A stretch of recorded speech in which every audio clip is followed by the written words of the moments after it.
And over time, taking bits and pieces that we have historically left outside of our own proprietary technology and bringing them in hopefully thoughtful ways. No matter where you are, I think you really ought to be thinking about, what can we do to enhance efficiency and actually make this a great experience again for as an advisor in running your business. And reducing the context switching is a really big part of it.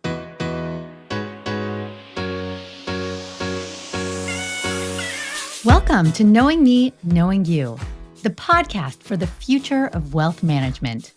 Thanks for being here. I'm Marla Sofer. Money is a tool. It empowers people. Let's dive into how technology is personalizing advice, strengthening connections, and creating lasting impact. If you're an advisor looking to differentiate, a fintech leader shaping the next wave, or a client ready to take control of your financial future, you're in the right place. Let's get started.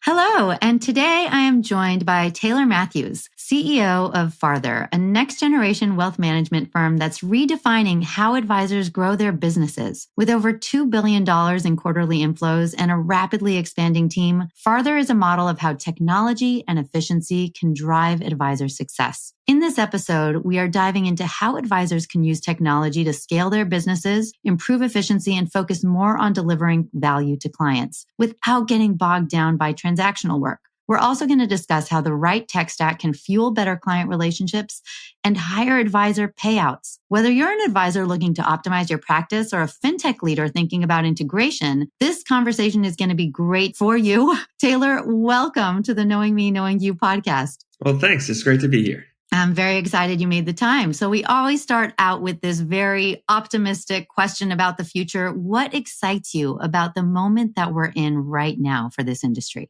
When I think about where the industry is right now, I mostly think about it from a client perspective. One of the things that we try to do for our client base is to bring that kind of pinnacle experience, the family office type experience, and use technology to scale it. If you really distill down what a family office does, it brings everything into one place and makes everything just work for clients. And I think we're at this really interesting point where you can bring a lot of that experience to a quite broad range of clients using technology. And I think maybe even more so, whether you are a technology user or not, this is where the industry is going. I think that's really great for clients because they can and should expect more and more out of a traditional wealth management relationship over time. So I'm just super excited to be part of that and to help our clients have a phenomenal experience and help advisors deliver that experience to them. Yeah, that's so fantastic. I feel like the bringing what has traditionally been available to ultra high net worth investors and allowing a lot more investors to access those tools, those personalization mechanisms, everything that has historically been limited to the wealthy 1% has been kind of this theme, even since the crisis of 2008. And it's getting better and better and better. And wealth is now really waking up to this level of democratization. I think Farther has really embraced this as it's looking at helping advisors drive that to a much broader investor base. Tell me a little bit about Farther, what's driving the growth within the organization,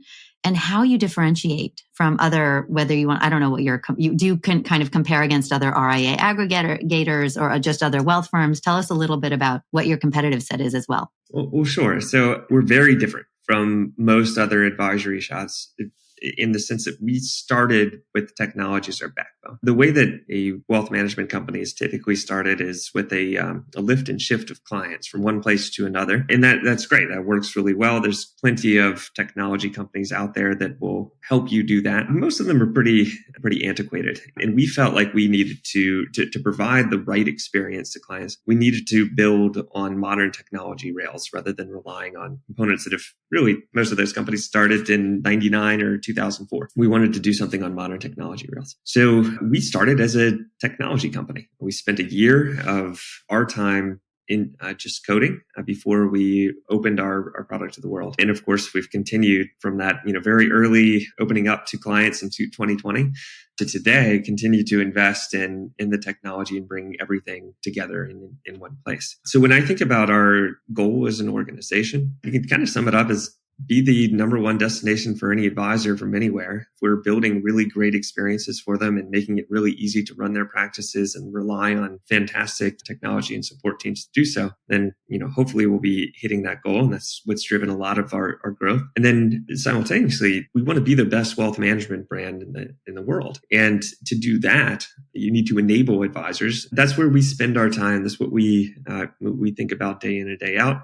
Anybody who is competing for advisors or clients, I guess, is a competitor to us. But most of the time, we focus on putting our heads down and just building great experiences. That's fantastic. And I think that I've had a couple of different conversations, partially through these podcasts and just from talking to so many different advisors. And one of the things that I keep hearing is that when they're thinking about where they might take their business, when there's a lot of advisor recruitment happening across the industry. And now there's starting to be, not now, over time, there's been these stories of, hey, what I was sold isn't what I got. And these advisors are starting to talk about, all these big promises were made. Where Father is you're focused on maximizing advisor efficiency, give the advisors the best tech rails to make it as simple and easy for them to run their business as effectively as they can. How are you seeing the biggest inefficiencies that you're competing against? Like, what is it that are the promises you're making? And what are Farther advisors saying about, this actually really worked out for me? Like, Farther has changed the way that I run my business. Yeah.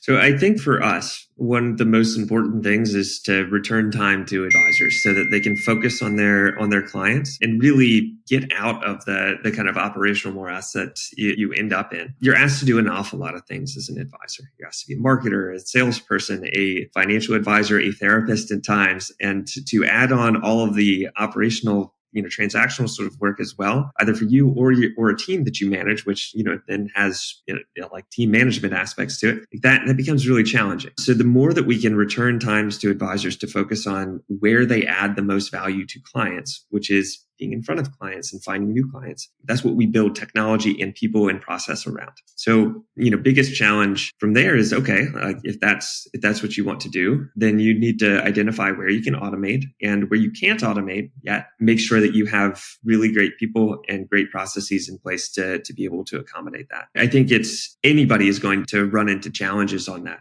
Building technology is hard. Building people and process, especially as you scale, is hard. For us, I like to say that every day is the worst that we're ever going to be. It's just a continuous improvement across the board on every one of those aspects that you need to push your team towards. And I'm sure that we fall down in places as well. But when we do, we want to know about it, identify where those challenges are, where we're not actually achieving scale, and then turn that into a problem to solve, and hopefully a source of endurable advantage over time as we solve it. So it's a really ambitious vision, and looking at where to automate, what to automate, how to create the most value for advisors. When you look at the tech stack, and I don't know if you're like me, but I started probably around 2017, 18 or so following the Kitsis Advisor tech map. And it was pretty small back then. It was this small little map of, a couple little categories, and it has grown and grown and grown to become this very large, unruly list of all kinds of advisor technologies. So when you're thinking about where you are automating and choosing what you build rather than integrate, what is the philosophy behind those decisions? And a lot of those things, it's hard to build a custodian. It's very hard to build some aspects of that advisor stack. So what is kind of your framework for making the right decisions over what you're building versus integrating, what you're kind of picking the best partners potentially for? How do you approach that? Sure. Well, I'll kind of go back back in time all the way to our beginning. We knew from the get-go that there's a lot of really great technology out there, and we're not that hubristic to think that we must build absolutely everything ourselves. That's kind of an insane position to take as well. However, we had identified from the very beginning some things that we wanted to do to drive a better experience and to, I think, reduce the screen shifting that you have to go through as an advisor. I'll give just like one fun anecdote. There was an advisor that we talked to coming on board to our platform, and he walked me through the 80 different pieces of software that he paid for in order to run his business. That is an insane, like he's an extreme case in all fairness, but like that is a pretty insane representation of just what is out there and what you have to sift through as an advisor if you are piecing this together for your RIA. So when we think about, what do we build versus what do we buy, we think about what's the right experience. Are we making progress towards bringing everything into one place and making it all just work? Are we reducing the amount of time that you're spending on, lots of different tabs on your computer, different screens, and over time taking bits and pieces that we have historically left outside of our own proprietary technology and bringing them in hopefully thoughtful ways?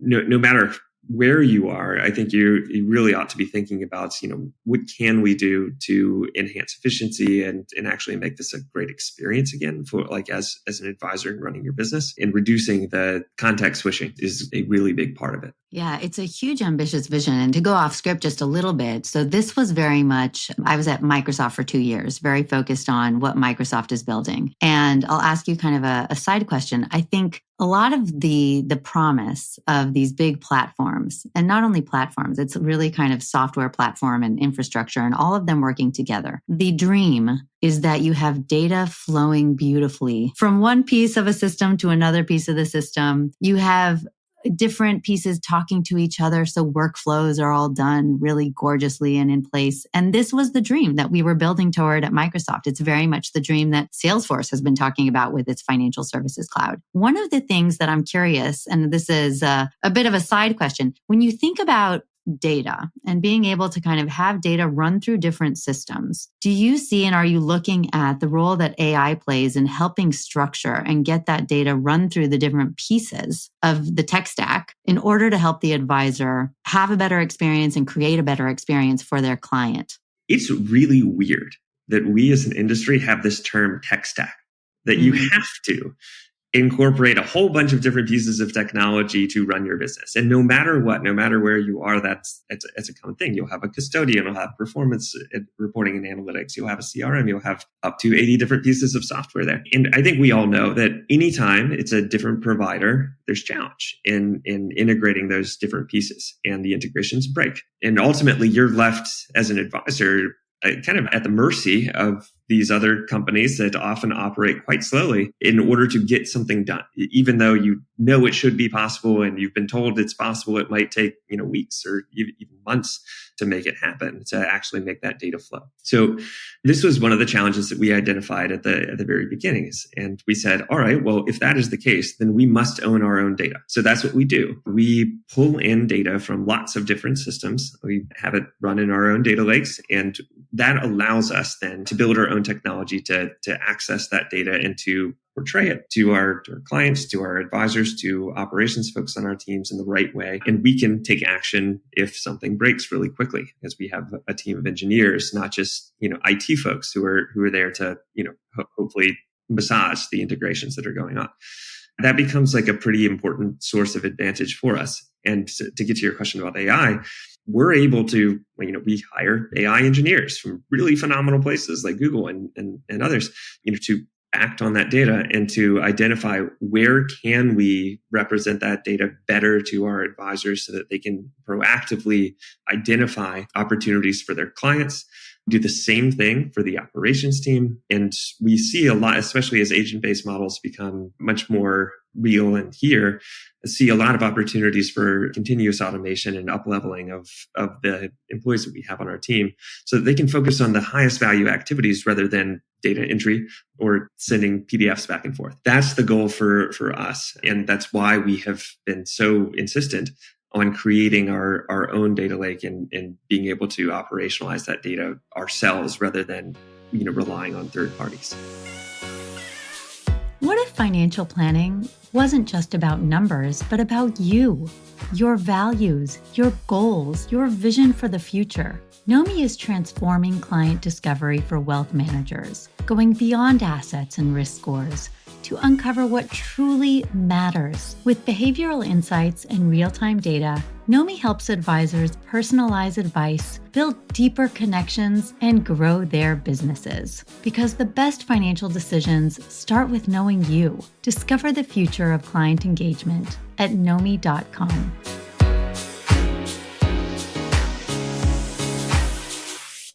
Do you mind going back? I'm curious to ask a question. So you said you're not building 100%, and you've talked a lot about the philosophy and the framework and thinking, and you're, kind of looking at the tech stack and those 80 pieces of technology. I think that resonates a lot for advisors. When you thought about building farther, what were the ones that popped up to the top of the list? Did it start with CRM? Did it start with the planning tools? I kind of feel like that trading rebalancing, that's kind of a hard one. Do you build that? Which were the ones that you wanted to build versus integrate with at the top of that list? So one of the things that we did, we also looked at the Kitces map before we even started.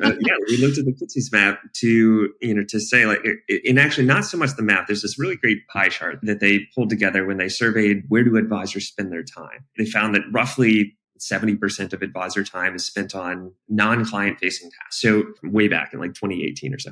And if you think about okay, we'll break that down. Where are those tasks actually taking place? A lot of it is at the intersection of the custodian rather than the, all of those other tools that you just mentioned. There's actually pretty good performance analytics out there. There's great CRMs that you can utilize. But where a lot of that breaks down is, again, at the intersection of the custodian. So we thought, all right, if we pull together a lot of what tends to happen on custodial systems, and then we can control that aspect of the experience, account opening, money movements, all of the account maintenance operations. And if we can reduce the amount of times that you have to write in that person's name, then, you're saving a lot there. So that's where we started. Honest, it took about 4.5 years to make all of that work with a fully staffed engineering team to bring in that information, make it actionable. And then the next thing that we did was think about all right, well, we have all these connections to the custodial systems or, in the fixed trading system. What can we do more to improve the experience for advisors? And that's where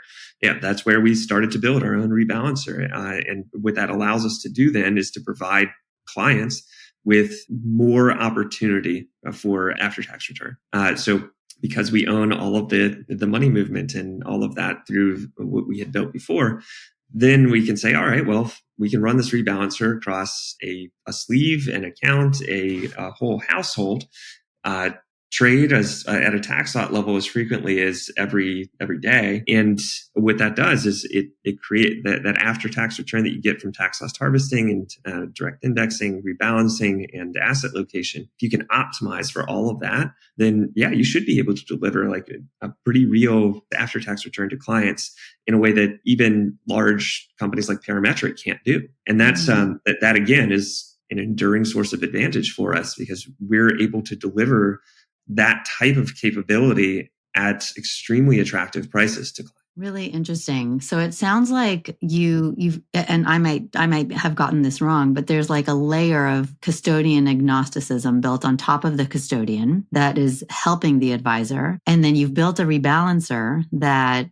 could potentially even improve upon the performance and the returns and the promise back to that end client. Is that right? That's exactly right. Okay. So you've shared with me that you are adding 30 advisors per quarter. So you are talking to a lot of advisors. And I'm curious to ask you 2 questions. One is, what are you looking for? And 2, when you're talking to these advisors, what is the advice that you're giving them?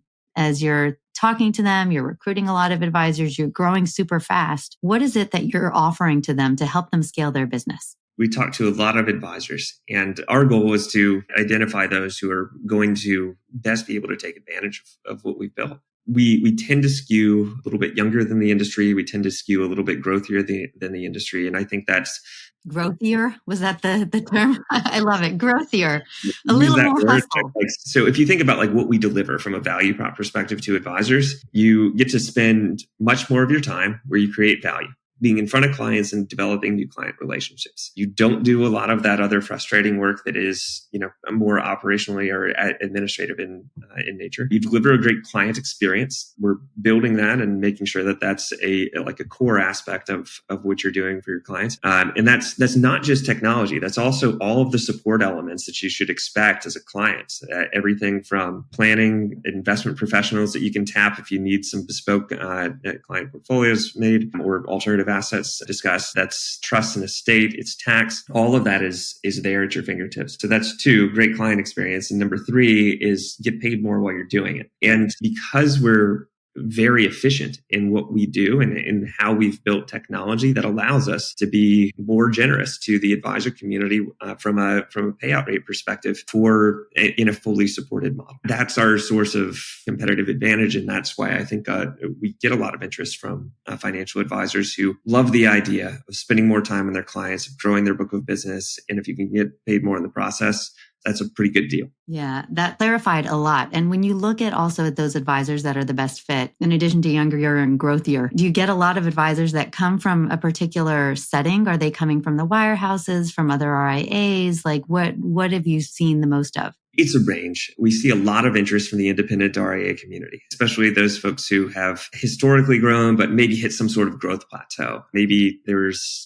just more work as you add more clients to your base and you lose the opportunity to focus on that growth because you're just managing a large book at that time. We can provide a lot of operational efficiency there. We see a lot of interest from wirehouse advisors, from enterprise RIAs, from independent broker dealers. I think that the nice thing about what we built is that there's a pretty broad appeal and we create a lot of flexibility for advisors to run their practice the way that they want to while also benefiting from the technology and support that we offer. Yeah, fantastic. So we have talked a lot about the future of wealth and the challenge that you're solving as you think about the role that maybe disparate overabundance of technologies and kind of trying to avoid that overabundance of technologies and make it a lot more seamless and simple and how that plays a role in the future of wealth. On this podcast, we talk about knowing your client, knowing me, knowing you. What are some of the things? And that's obviously what Nomi is focused on. We help advisors better understand their clients and understand their financial identity. When you think about this new era and this new simple version that farther introduces for advisors and their clients, what role does discovery play and personalization?